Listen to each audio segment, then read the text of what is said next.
Stand.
In the name of the Father, the Son, and the Holy Spirit, Amen. the Lord be with you. And with your spirit. Magandang umaga po sa inyong lahat and welcome to the Minor Basilica of Our Lady of the Rosary of Manaoag.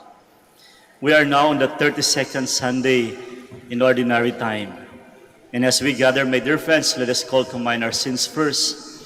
And once again, ask the Lord for pardon and strength. You were sent to heal the contrite of heart. Lord, have mercy. Lord, have mercy. You came to call sinners. Christ, have mercy. Christ, have mercy. You are seated at the right hand of the Father to intercede for us. Lord, have mercy. Lord, have mercy. And may Almighty God have mercy on us, forgive us our sins, and bring us to everlasting life. Amen. Glory to God in the highest. Glory to God in the highest, and on earth peace to people of good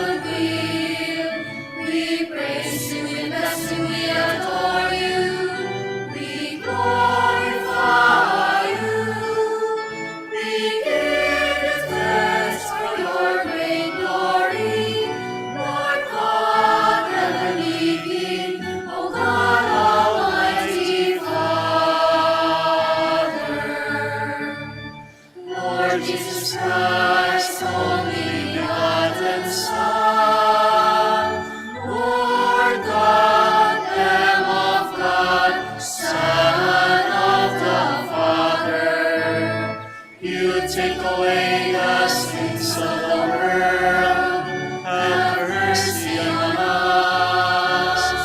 You take away the sins of the world, receive our prayer.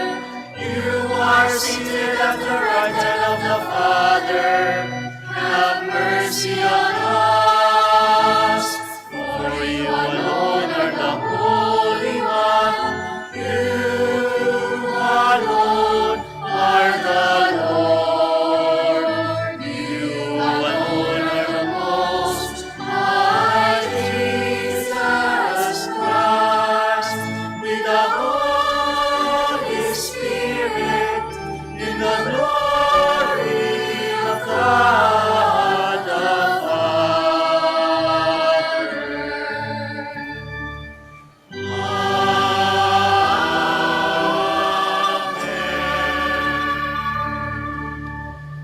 Let us pray. Almighty and merciful God, graciously keep from us all adversity, so that unhindered in mind and body alike, may we pursue in freedom of heart the things that are yours. Through our Lord Jesus Christ, your Son, who lives and reigns with you in the unity of the Holy Spirit, God, forever and ever. Amen. Please be seated. Belief in the resurrection of the dead was the unconquerable moral strength which enabled the 7 young Jewish martyrs and their mother to endure terrible tortures because of their loyalty to the law of the Lord. A reading from the second book of Maccabees. It happened that 7 brothers with their mother were arrested and tortured with whips and scourges by the king to force them to eat pork in violation of God's law. One of the brothers, speaking for the others, said, "What do you expect to achieve by questioning us? We are ready to die rather than transgress the laws of our ancestors." At the point of death, he said, "You accursed fiend, you are depriving us of this present life, but the King of the world will raise us up to live again forever. It is for his laws that we are dying." After him, the third suffered their cruel sport. He put out his tongue at once when told to do so, and bravely held out his hands as he spoke these noble words. "It was from heaven that I received this. For the sake of his laws, I disdain them. For him, I hope to receive them again." Even the king and his attendants marveled at the young man's courage, because he regarded these sufferings as nothing. After he had died, they tortured and maltreated the fourth brother in the same way. When he was near death, he said, "It is my choice to die at the hands of men, with the hope God gives of being raised up by him. But for you, there will be no resurrection to life." The word of the Lord. Thanks be to God.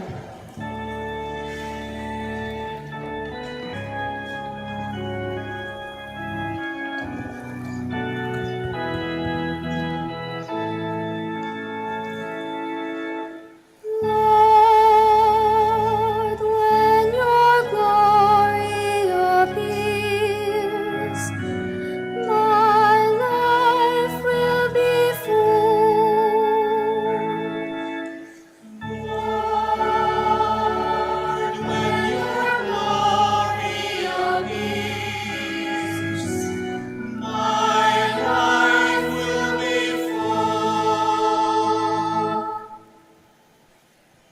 Hear, O Lord, a just suit. Attend to my outcry.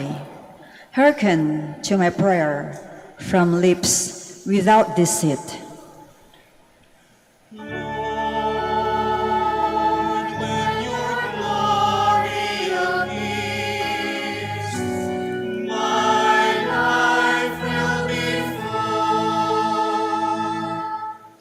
My steps have been steadfast in your path.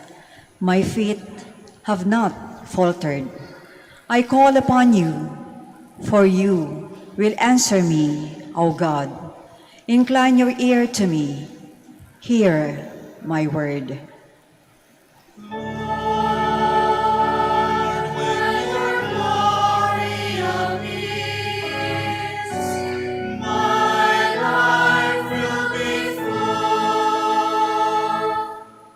Keep me as the apple of your eye. Hide me in the shadow of your wings. But I, in justice, shall behold your face. On waking, I shall be content in your presence.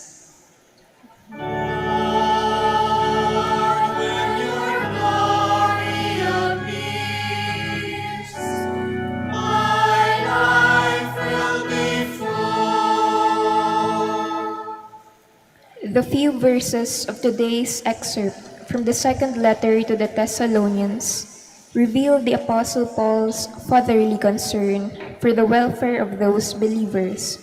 They also reveal his ardent desire that the gospel may enlighten many others. A reading from the second letter of St. Paul to the Thessalonians.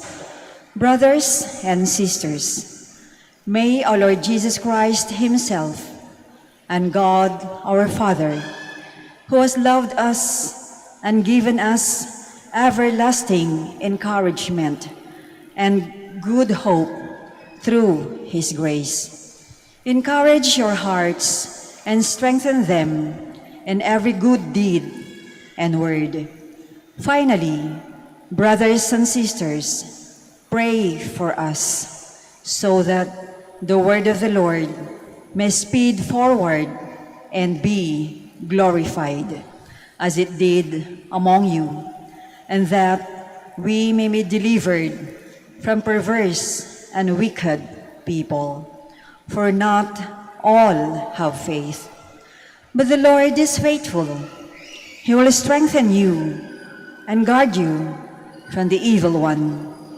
We are confident of you in the Lord, that what we instruct you, you are doing and will continue to do.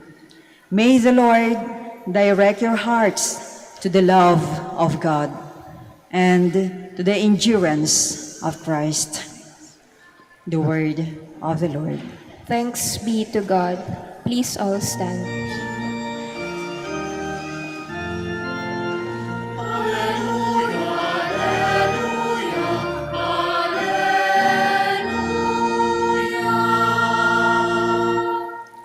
Jesus Christ is the firstborn of the dead. To him be glory and power forever and ever.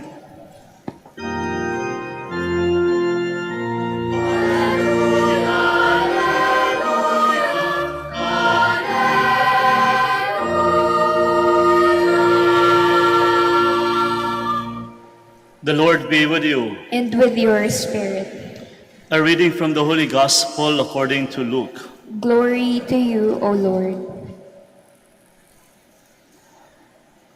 Some Sadducees, those who deny that there is a resurrection, came forward and put this question to Jesus, saying, "Teacher, Moses wrote for us, if someone's brother dies, leaving a wife but no child, his brother must take the wife and raise up descendants for his brother. Now there were 7 brothers. The first married a woman, but died childless. Then the second and the third married her, and likewise all the 7 died childless. Finally, the woman also died. Now at the resurrection, whose wife will that woman be? For all 7 had been married for her. And Jesus said to them, the children of this age marry and remarry, but those who are deemed worthy to attain to the coming age and to the resurrection of the dead, neither marry nor are given in marriage. They can no longer die, for they are like angels, and they are the children of God, because they are the ones who will rise. That the dead will rise, even Moses made known in the passage about the bush, when he called out, Lord, the God of Abraham, the God of Isaac, the God of Jacob.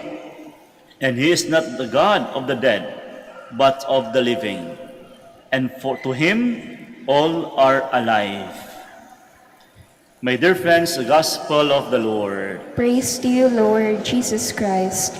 Please be seated. Nakarinig ko po yung isang homily ng isang pare. Sinabi raw niya, nung undas, nung siya ay nagmisa, papunta sa sementeryo, nung kanyang pagpasok, hindi siguro nahalata kasi bit-bit niya lang yung kanyang alba, ay sinalubong agad siya ng isang taong at sinabi, Sir, magpapalinis po ba kayo ng inyong puntod? Babaya-maya biglang sinagot ng pare, Nako, kuya, hindi ko pa po napapagawa ang aking puntod. Marahil sa inyo mga kapatid, may mga kwento rin kayo ng undas. Okay? Mahababang panahon po. Marahil, napisita nyo lahat. No? Yung bumisita tayo sa sementeryo bilang paggugunita ng undas. At alalahanin natin mga kapatid, isang magandang paalala po ng panahon ng undas, yung pagdiwang ng panahon ng undas, noong November 1 and 2, ay ang paalala sa ating lahat na ang buhay ng tao, matapos man dito sa mundo, ay hindi rin matatapos ng ganun-ganun lang. Ang buhay ng tao is not ended. Life is simply change. Ibig sabihin, tuloy-tuloy po ang buhay ng tao. Marahil dito sa paglalakbay sa mundo, matatapos. But then, the end of his journey, of the journey here, is simply a beginning of a new change, a new thing. And that is about life in heaven. Magandang paalala po sa atin lahat ito, na ito po ang kahalagahan ng ating paglalakbay dito sa mundo. Marahil, may mga taong hindi naniniwala noon. Yun po mismo ang tinutumbok ng ating ebanghelyo, yung mga Pariseo na hindi po naniniwala sa buhay sa langit. Kaya nga naman, makikita mo yung mga taong yun, walang sense of morality. Yung tipong, hindi na kailangan pag-alagaan ng buhay dito. Wala namang judgment day, wala namang resurrection. But then, tayo po mga Katoliko at Kristiyano, ito po ang pinupunto ng ating pananampalataya. That the life here on earth, when we encounter or we encounter death, life is not ended. Life is simply change for a new start in heaven. Tuloy-tuloy po. Kaya nga minsan, di ba, pag sinasabi natin kapag ang tao namamatay, alam natin tuloy-tuloy pa rin yan. Kaya meron tayong yung mga paniniwala na nagpaparamdam. Di ba? Minsan nga yung mga taong ang lakas-lakas ng loob, pag galit na galit ka sa isang tao, isa lang yung dasal mo, sana, kunin na ni Lord yan. Sana mamamatay na lang yan. Ay minsan na lakas-lakas ng loob natin. Sige nga, kung mamamatay nga yan, tignan natin kung hindi ka iiyak. Minsan yung mag-asawa, mag-aaway, magkaibigan, minsan to the point, naku, sana kunin ka na lang ni Lord. Ay sige nga, kung mamamatay nga yan, tignan natin kung hindi ba yan iiyak. Minsan, mamimiss mo nga yan eh. Kahit masungit yan, kahit matigas ang ulo yan, sweet pa rin naman yan. Ito pa mas matindi. Sige nga, kung mamamatay nga yan, tignan natin kung hindi ka matatakot na bigla kang kalabitin yan. So the life here on earth is not ended. Okay? The life is not ended, but there's a change. At yun mismo ang sinasabi ng ating pananampalataya. Merong kasunod. And this is the point of Jesus in today's gospel. He's trying to tell the people around him, especially those who deny resurrection, that we'll learn to transcend. Iyon ang sinasabi. There are things beyond us. There are things beyond our human knowledge that we should learn to transcend realities here on earth. Kasi kapag wala kang sense of transcendence sa mga buhay, sa mga realities dito sa mundo, wala. Wala kang sense of mission. Wala kang sense of vision. Wala kang pangarap. Wala kang pangarap na makapiling ang Diyos sa langit. Napaka-meaningless ang buhay mo. But we should learn how to transcend realities. That there are things beyond our human capacity, that God is so capable to do something for us. And that is none other than the life of resurrection. This is something hindi man kaya ng tao, but then in our faith, God is telling us that He is so capable to give us the gift of eternal life. Kayang ipagkaloob ito ng Diyos sa tao. In fact, ipinagkaloob na niya ito. And that is something that we should always be mindful of. What will be the next after our life here on earth? And that is hopefully that we will gain eternal life. Paghandaan natin ang buhay natin sa buhay na yaon. Yun ang pinupunto ni Kristo. Huwag tayong masyadong focus sa buhay dito sa loob o dito sa lupa. Huwag tayong masyadong, sabi ko nga, yung mga taong yun, kapag walang sense of transcendence, walang vision for eternal life, ito yung mga taong madalas na sabihin nating sakim, nang gustong akuin ang lahat dito sa mundo. Ito yung mga taong ang kanilang joy, sense of joy o kapayapaan dito lang. No. The gospel today is telling us something more beyond, and that is about the gift of eternal life. Kaya sana mga kapatid, itong magiging motivation natin sa patuloy nating paglalakbay. There is something else. May ipinagkakaloob sa atin ng Diyos. May ipinaglalaan ang Diyos para sa atin. Ang tanong, handa ba tayong tanggapin ito? Ang tanong, inihahanda ba natin ang buhay natin dito? Ang tanong, karapat-dapat ba tayong tumanggap nito? Sa pananampalataya, may tinatawag din tayong Judgment Day. Sa ating pananampalataya, may tinatawag tayong Purgatorio. Ibig sabihin, kinakailangan nating paghandaan ito. Kung karapat-dapat ba tayo sa mata ng Diyos na maging kaisa niya sa kaharian ng Diyos. Kaya sana po, hindi pa huli ang lahat. Sana po, paghandaan natin ito na mas maging mapayapa yung ating disposition, mas maging mapagbigay sa kapwa. Sana pag-ingatan natin ito na sana ang ating kalooban at puso ay handa na akuin ito. Sana maging malinis ang ating konsensya. Sana, tulad ng sinasabi ng ating pananampalataya, let us embrace the sacrament of confession. Humingi tayo ng tawad sa Diyos. Maging karapat-dapat tayo sa Kanyang harapan. Pangungumpisal, kung kinakailangan natin gawin ito, gawin ho natin ito. Isang beses lamang po ang hiling sa atin sa isang taon. Let us be worthy to receive this gift of eternal life. Kaya sana po mga kapatid, bilang isang practical po na paalala sa ating lahat, tignan natin ito. Baka naman mamamatay na lang tayo dito na punong-puno pa rin yan. Sana paghandaan natin. Kaya nga po, meron tayong tinatawag na sakramento ng anointing.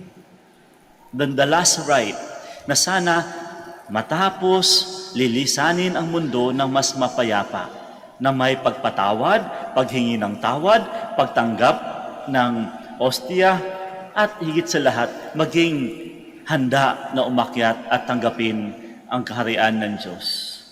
Kaya isang paalala sa atin, nawa ang pagdiriwang natin nung panahon ng undas ay hindi lamang isang paalala sa ating mga mahal sa buhay, kasama po doon. Let us connect that with our faith. And our faith is telling us the importance of preparation to embrace this new phase in our life in heaven. Handa ba tayo na harapin ito? Kaya tingnan natin yung buhay natin, lalo na sa mga tumatanda dyan, 80 na, 90 na, malapit-lapit na. Ano ba? Ano pa bang kailangan yung gawin? Kung sa tingin nyo may nagpapabigat ba dyan, iwanan nyo na. Tingnan nyo yung kalooban nyo, baka naman hanggang ngayon, bit-bit nyo pa rin yung galit nyo nung kayo'y kabataan pa. Baka naman hanggang ngayon, nandun pa rin yung galit sa mga tatay nyo, ipatatay nyo, nanay nyo, patay na.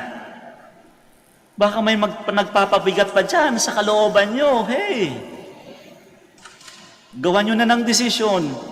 Desisyon na sana, mas maging ibabaw sa inyo na yung kapayapaan sa kalooban. Magpatawad.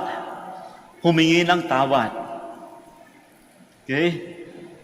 After all, at the end of the day, there will be a new change.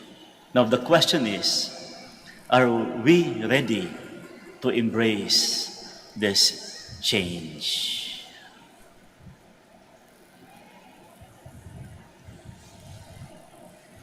We all stand, and all together we profess our faith.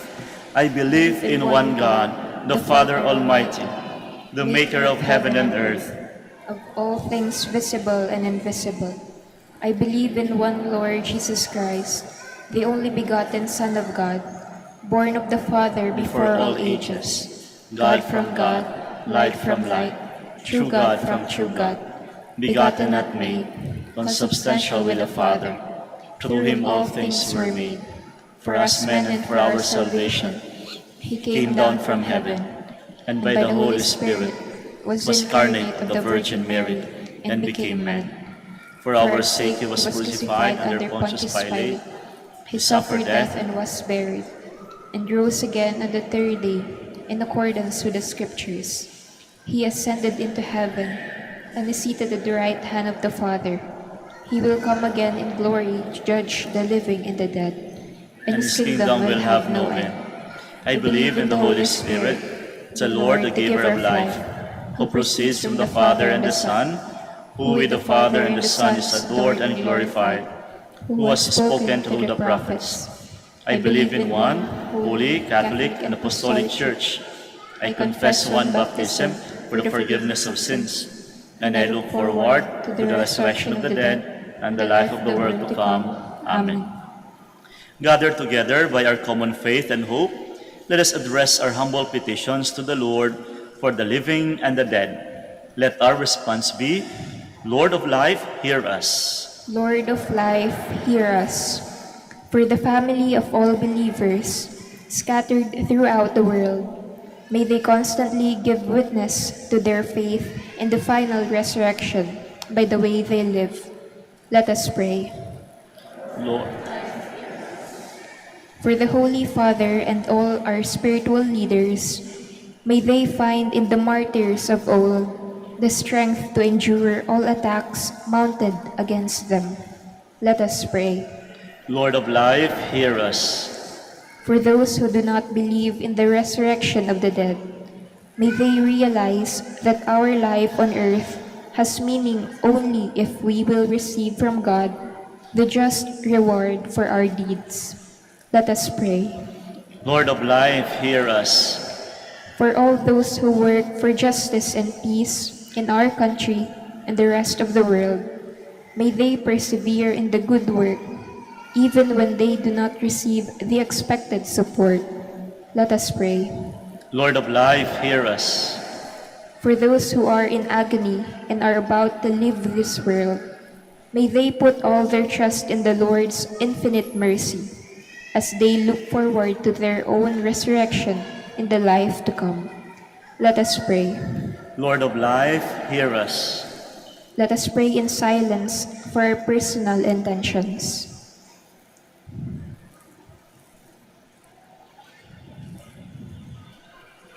Let us pray.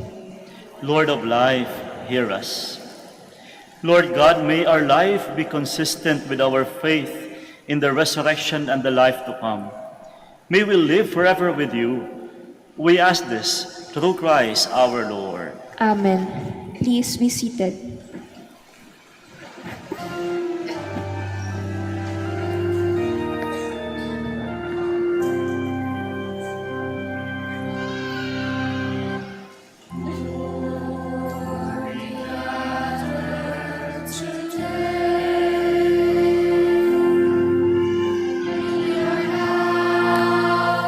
Lord God of all creation, we have received and we offer you for the pure earth born of human hands, it will become flesh. Bread of life. For your mercy, as we open our hearts to receive your forgiveness, O Lord.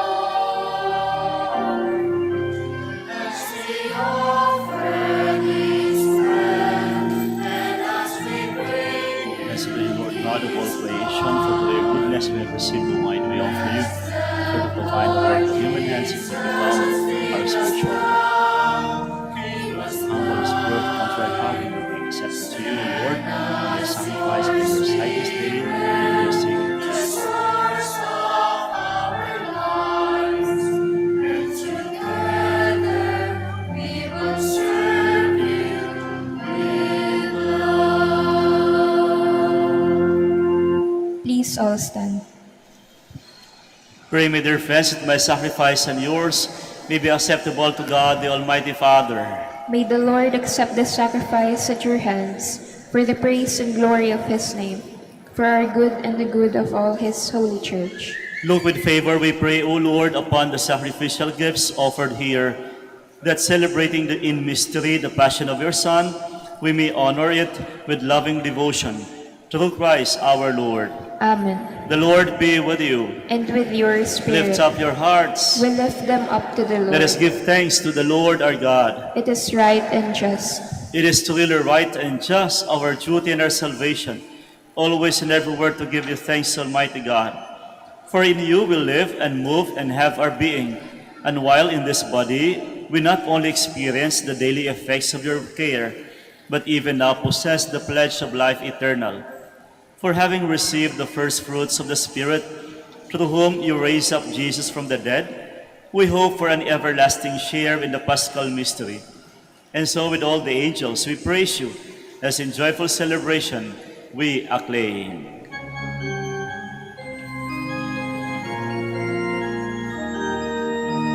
Santo, Santo, Santo, Panginoong Diyos ng mga hukbo, napupuno ang langit at lupa ng kadakilaan mo. Hosana, Hosana sa kaitaasan, sa kaitaasan.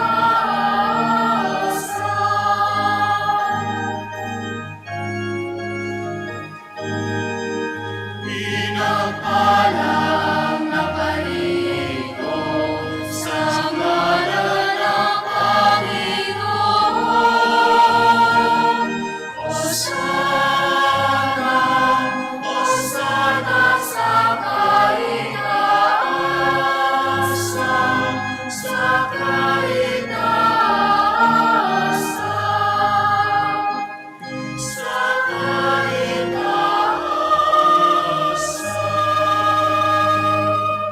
Please kneel. You are indeed holy, O Lord, the fount of all holiness. Make holy, therefore, these gifts, we pray, by sending down your Spirit upon them like the dewfall, so that they may become for us the body and blood of our Lord Jesus Christ. At the time he was betrayed and entered willingly into his passion, he took bread and giving thanks, broke it, and gave it to his disciples, saying, "Take this, all of you, and eat of it, for this is my body, which will be given up for you."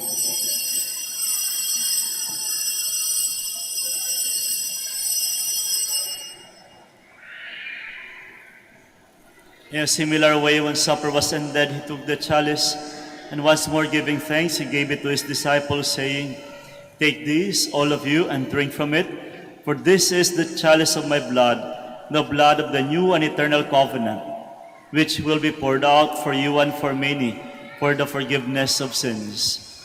Do this in memory of me."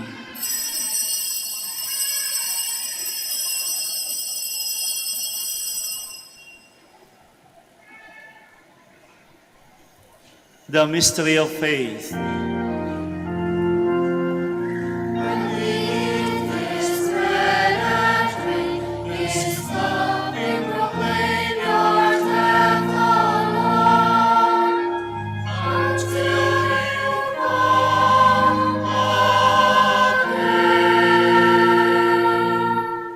Therefore, as we celebrate the memorial of his death and resurrection, we offer you, Lord, the bread of life and the chalice of salvation, giving thanks that you have held us worthy to be in your presence and minister to you. Humbly we pray that partaking of the body and blood of Christ, we may be gathered into one by the Holy Spirit. Remember, Lord, your church spread throughout the world and bring her to the fullness of charity, together with Francis our Pope, Socrates our Bishop, and all the clergy. Remember also our brothers and sisters who have fallen asleep in the hope of the resurrection, and all who have died in your mercy. Welcome them into the light of your face. Have mercy on us all, we pray, that with the Blessed Virgin Mary, the Mother of God, Saint Joseph, her spouse, with the blessed apostles, and all the saints who have pleased you throughout the ages, we may merit to be co-heirs to eternal life, and may praise and glorify you through your Son, Jesus Christ. Through him, and with him, and in him, O God, Almighty Father, in the unity of the Holy Spirit, all glory and honor is yours forever and ever.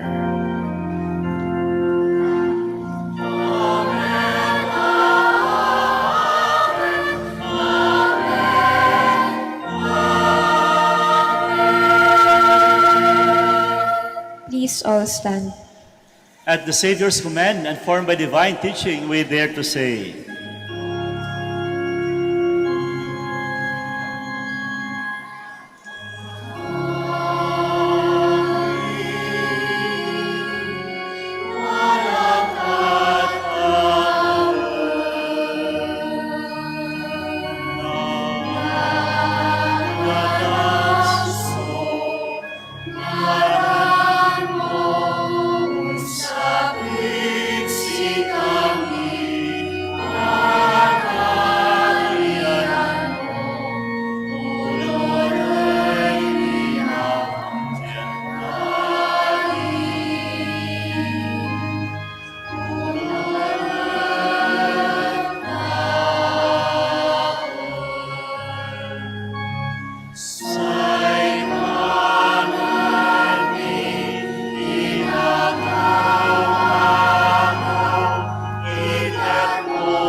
deliver us, Lord, we pray, from every evil. Graciously grant peace in our days, that by the help of your mercy we may be always free from sin and safe from all distress as we await the blessed hope and the coming of our Savior, Jesus Christ. For the kingdom, the power, and the glory are yours, now and forever. Lord Jesus Christ, who said to your apostles, "Peace I leave you, my peace I give you," look not on our sins, but on the faith of your church, and graciously grant her peace and unity in accordance with your will, who live and reign forever and ever. Amen. The peace of the Lord be with you always. And with your spirit. And now let us offer each other the sign of peace. Peace be with you all.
Please kneel.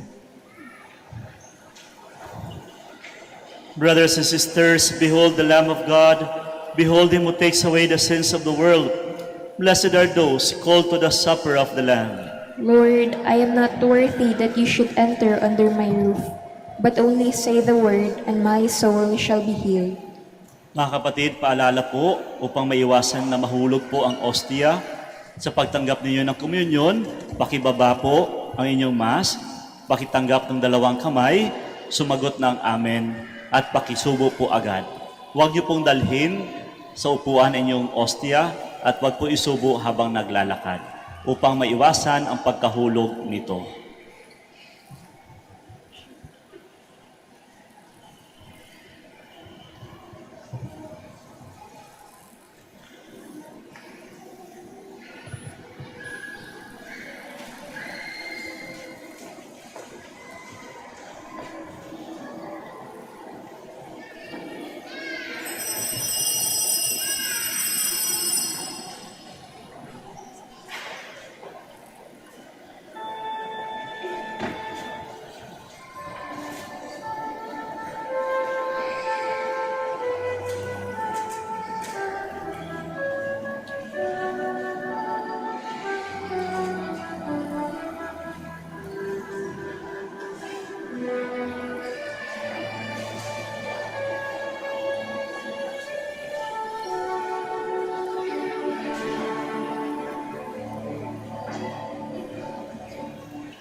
refuge, His faithfulness your shield. He will raise you up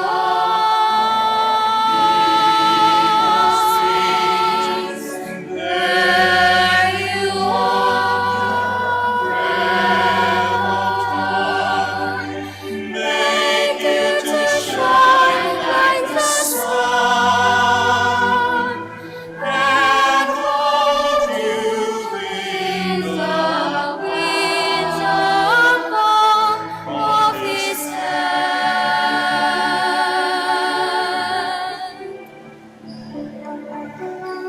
You need not fear the terror of the night, nor the arrow that flies by day. Though thousands fall about you, near you it shall not come. And He will raise you up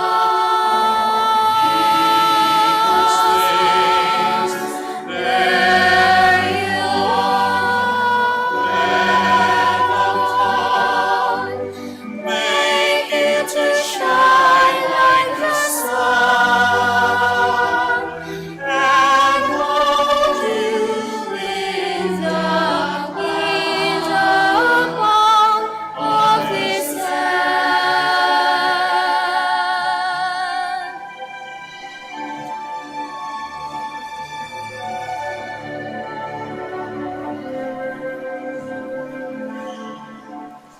For to His angels is given a command to guard you in all of your ways.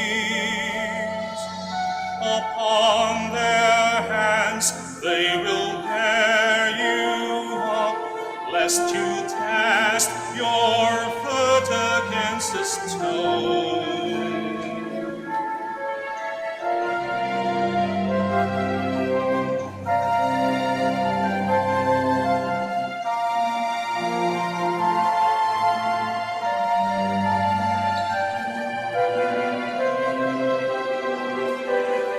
He will raise you up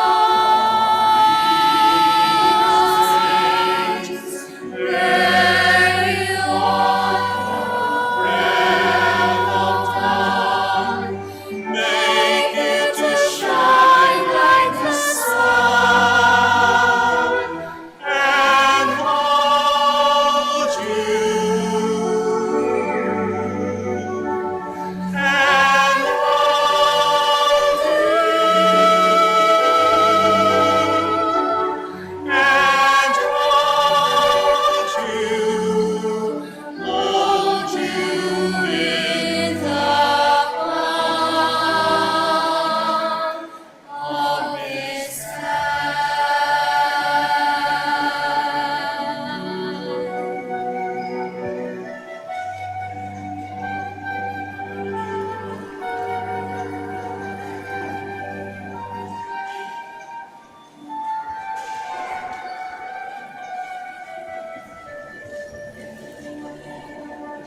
Please all stand.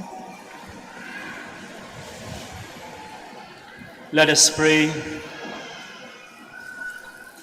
Nourished by the sacred gift, O Lord, we give you thanks and beseech your mercy, that by the pouring forth of your Spirit, the grace of integrity may endure in those your heavenly power has entered. Through Christ our Lord. Amen. Maraming salamat po sa inyong pagkikiisa nito ating banal na misa. Patuloy po natin ipanalangin ang bawat isa. The Lord be with you. And with your spirit. And may Almighty God bless you all, the Father, the Son, and the Holy Spirit. Amen. Our Mass is ended. We go in peace. Thanks be to God.